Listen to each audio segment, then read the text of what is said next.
جب وہ NCA کا ٹیسٹ دینے کے لیے ایگزامینیشن ہال پہنچا، اس کی ڈرائنگ بہت اچھی تھی، لیکن اس نے سٹل لائف کبھی نہیں بنائی تھی۔ مگر تخلیق کے بے شمار رنگ تو اللہ نے اس کی ذات میں چھپا دیے تھے۔ بچپن میں اس نے اپنی ماں سے سنا تھا، کبھی کسی مشکل میں پھنس جاؤ تو آیتیں پڑھنا شروع کر دینا۔ اس نے ایسا ہی کیا۔ اس کی محنت اور لگن کی وجہ سے اللہ نے اس کی مدد کی۔ اس نے 3 گھنٹے کا کام 1 گھنٹے میں ہی مکمل کر لیا۔ سب لوگ اس کی ڈرائنگ دیکھ کر حیران رہ گئے۔ اس کو یقین نہیں تھا کہ وہ ٹیسٹ کلیئر کر لے گا، کیونکہ ایک امپریشن اس کو دیا گیا تھا کہ یہاں تو صرف امیروں کے بچے پڑھتے ہیں، تمہارا وہاں کیا کام؟ لیکن جب رزلٹ آیا تو اس کا نام سب سے ٹاپ پر تھا۔ اس نے اللہ کا شکر ادا کیا۔ اس نتیجے پر اس کی آنکھیں بھر آئیں اور اسے وہ جملہ یاد آ گیا جو آرٹس کاؤنسل کے ایک شخص نے اسے کہا تھا کہ کلرک کے بیٹے کو داخلہ نہیں مل سکتا۔ خیر، داخلہ فیس تو بھائی نے جمع کرا دی۔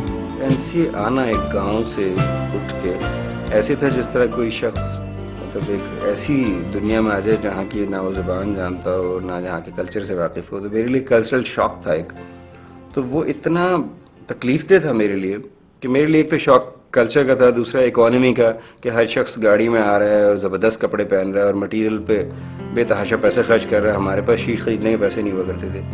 پیسے نہ ہونے کی وجہ سے وہ اکثر اچھی ڈرائنگ شیٹس نہ خرید پاتا اور ٹیچر سمجھتی کہ یہ جھوٹ بول رہا ہے۔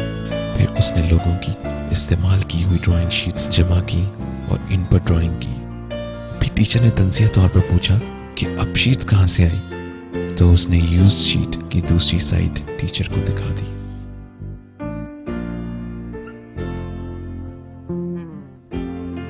NCA کے کلچر میں وہ اپنے آپ کو مسفٹ سمجھتا۔ ایک بار کسی نے ایک طنزیہ جملہ کہا کہ جو لوگ گاؤں گھوٹ سے آ جاتے ہیں پریکٹیکل میں تو بہت اچھے ہوتے ہیں مگر تھیوری میں بالکل کمزور۔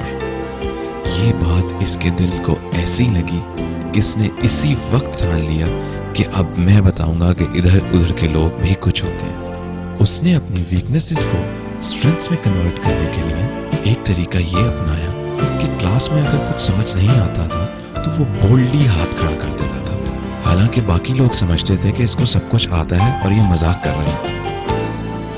جنرلی لوگ ہنستے تھے ہم پہ کہ یار تم انگریزی نہیں آتی، عجیب بات ہے تم۔ لیکن اگر میں شاید میں اس چیز کو اس کا کور نہ کرتا تو مجھ پہ لوگ اب تک ہنستے ہی ہوتے۔ تو جو بھی کمپلیکسز تھے انہیں دور کرنے کے لیے جو جس طرح لائبریری جانا، ایک اپنے قریبی استاد جو استاد بڑے آپ سے زیادہ انٹریکٹ کرتے ہیں ان سے جا کے پوچھنا کہ اس کا کیا مطلب ہے۔ پھر وہ اتنے کائنڈ تھے کہ وہ ہمیشہ بتایا کرتے تھے کہ یار انہوں نے کبھی احساس نہیں دلایا، کسی کمپلیکس میں مبتلا نہیں کیا۔ تو یہی میرا خیال ایک بڑی بات ہوتی ہے کسی کی کہ جب کوئی سیکھنے آئے تو اسے کسی کمپلیکس میں مبتلا کرنے کے بجائے اس کے کمپلیکس دور کیے جائے۔ ایک ہوتا ہے تخت ہو کے سچ بولنا، ایک ہوتا ہے کہ پوچا پاچی کر کے چھپا جانا۔ تو جو بچے صحیح طور پر سیدھا بات کر دیں وہ ہمیں اچھا لگتا ہے، وہ کہ تھوڑے دوسروں کو ایک دم احساس ہوتا ہے کہ یہ کیا کہہ رہا ہے، لیکن ہمیں پتا ہے کہ وہ سچ کہہ رہا ہے۔ تو یہ ساری چیزیں جو ہے اس کی ایک شخصیت کا حصہ ہوتی ہیں۔ تو اوبیڈینٹ بھی تھا اور بات کہنے سے بھی کبھی نہیں گھبرایا ہے۔ ٹیچرز کو اس کی بولڈنس بہت پسند آئی اور انہوں نے اس کو ایکسٹرا ٹائم دینا شروع کر دیا۔ نیم نے بھی ان کی بہت خدمت کی اور ان کے علم سے بھرپور فائدہ اٹھایا۔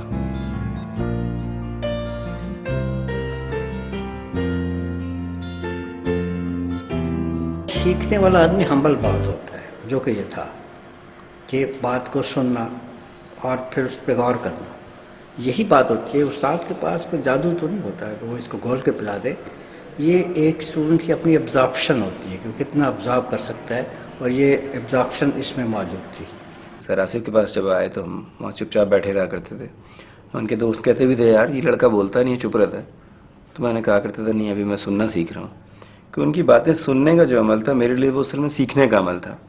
کہ وہاں بیٹھے بیٹھے میں کئی کتابیں میں نے سنی ہوں گی، کئی میں نے ملک گھومے ہوں گے، کئی میں نے پینٹرز کی زندگی کھنگال ڈالی ہوگی، کئی میں نے ان کی اپنے اٹھنے بیٹھنے بات کرنے کے جو طریقے تھے۔ لکیلی ان کے یہاں بیٹھنا جو ہے وہ سارے جو زمانے کے بڑے بڑے استاد تھے ان سب کا تھا، جس میں ظہور صاحب بھی تھے، احمد خان صاحب بھی تھے، کالن صاحب تھے، سعید صاحب وغیرہ سب لوگ کالج میں ہوا کرتے تھے، مسز ہاشمی تھیں، جتنے بھی لوگ تھے وہاں پہ ان کا آنا جانا تھا، بات چیت ہوتی تھی وہاں کالج کے اندر.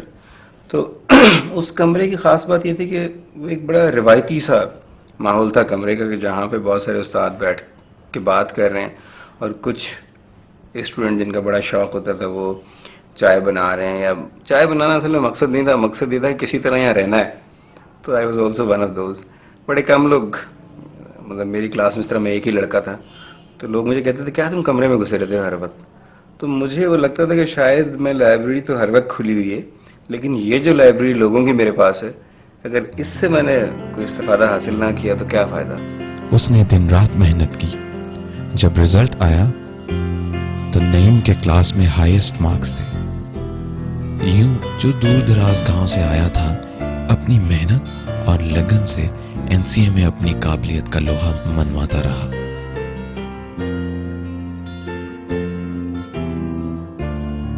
تو مجھے، کیونکہ مجھے پتا تھا کہ مجھے کہیں آسمان سے کسی نے خود آ کے نہیں دینا، اس نے کوئی وسائل یا سوچ دینی ہے میرے دماغ میں. وہ سوچ تھی کہ میں نے اپنے معاملات کو حل کرنا ہے. دیواریں پینٹ کرنا، ایون کئی دفعہ یہ بھی ہوا کہ کسی کی کچھ چیزیں بینرز وغیرہ لکھ کے دینا، یا سامان کہیں کسی کا کچھ، مطلب مجھے شیئر کرتے ہوئے کوئی زیادہ برا نہیں لگ رہا ہے، لیکن کیونکہ میں سمجھتا ہوں کہ شاید بہت سارے لوگ زندگی میں بہت سارے کام اس لیے نہیں کر پاتے کہ وہ شرماتے رہتے. وہ اپنے کام، آئیڈیاز اور آگے بڑھنے کی جستجو میں کھویا رہتا. اب وہ پورے کالج میں اپنے کام اور ذہانت کی وجہ سے بہت مشہور تھا. known for his drawing.